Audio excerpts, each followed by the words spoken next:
So, hello everyone. Today we're doing another video looking into a track with Chloe Hepburn. It's called In My Head. We talked about it in the previous video as well, but we're going over a slightly different topic today. We're going to be looking at the importance of iterating your work, or having the ability to be critical and go back over a piece that you've worked on. So this was something I really had to do for this track. We had one really rushed studio session because we had to get something together to sort of show a demo of the track, I suppose, but we tried to make it so we could use this for the final version. We had a session where we recorded acoustic guitar and vocals in the same day, and we really had to rush, and there were a lot of obstacles and problems that came about. So microphone choices, we had clipping issues with the vocals, the guitar we had was sounding pretty bad as well, and what I had to do, which is something I've always struggled with, was I put it into the mix, I listened to it all, and I had to go back and sort of just do it again. Essentially, I messaged Chloe and said we need to get back into the studio and we need to do this take again, because this is all sounding quite weak. We're missing a lot, especially in the guitar. It was a very cheap guitar. It sounds really thin, almost very lackluster. It's not the sort of thing I would usually want to put into a mix. So yeah, I just think it's really important to talk about how you need to be able to go back over your work and see what's wrong and change it when you can. So I had to learn quite a bit, because acoustic guitar isn't something I've done much recording with, so I had to go away, teach myself some new techniques, because what I found was I was just getting no depth to the sound in the original one. So what I'll do, the best way to show is to play it. So if I play you a bit of the green track here is the original acoustic guitar.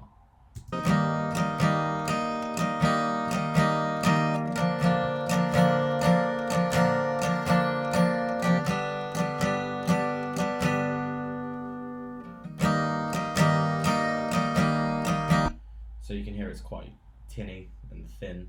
The strings were old on there. The mic choices from myself were not ideal. So when I went home and I did some research on everything, Chloe bought in a lovely Fender acoustic, and I looked into the microphones we were using and sort of fiddled around with some things on the day to make sure I had the right sound, and I'm a lot happier with it. So if I play you a bit of the orange one, and then I'll A-B the two as well.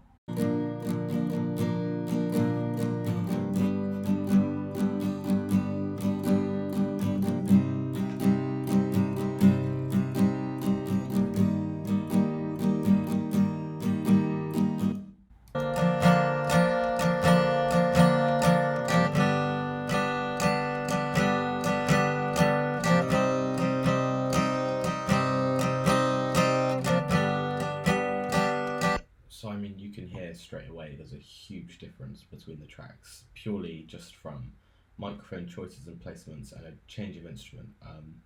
Had we had more time on the day, we would have done this, because obviously having two sessions can be expensive.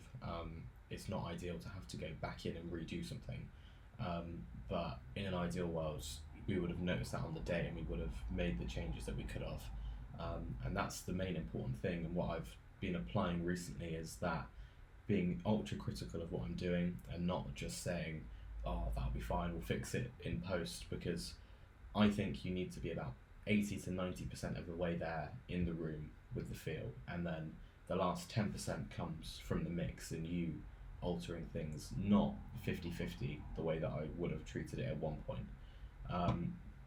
So yeah, this was a huge difference for me. I was so shocked at how big a difference it made with the acoustic. It's such a hard instrument to tackle sometimes, and I mean, these are pretty raw. They've just got a bit of EQing to cut off the low end on them and boost some of the boost a little bit of the mid range as well down there, the lower mids. So I mean, it's not very touched at all, and it sounds really good in my opinion. Now the second thing we had to touch on as well was our vocals. So you can see these up here, this green and purple tracks. Now the first thing you'll notice obviously is that we've split the track up a lot more on the second take. This was because Chloe's voice is very dynamic. There would be parts where it was very quiet, and then in her louder, more belty parts, I suppose, it would clip the mic in some cases, and then it would be too quiet with the gain. So what we had to do was split ourselves up into the loud, oh sorry about that, the loud and quiet parts separately. We would. It's the best way to work because the issue we're having on the first take, this SM7B, that's the reason I chose this mic is because it can handle very dynamic stuff. Is it was still clipping, so we went back in, we redid it, and it meant we had time to do things like add in some harmonies as well and layers to make the vocal sound again a lot more lush, a lot more full than what it did with just the one take. So I'm going to play you a bit of the vocal here. This is just a random section. Though the choice was mine, are you satisfied?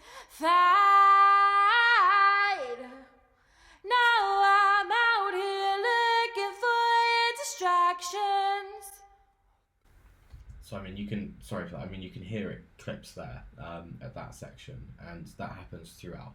It's not very usable. I ended up when I did the mix with this having to put a lot of compression on there, limiting it down so that it just wouldn't do that, but it just sounded so artificial compared to what we have above. So the nice thing about being able to go back in to the studio, which we did up here, is that you just get so much more time to work things out, and again iterate the work, the most important thing to do. So I mean, if I play you, I hate to think about how many months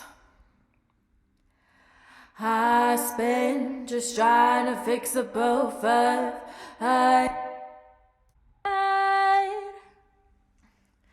Now I'm out here looking for your distractions,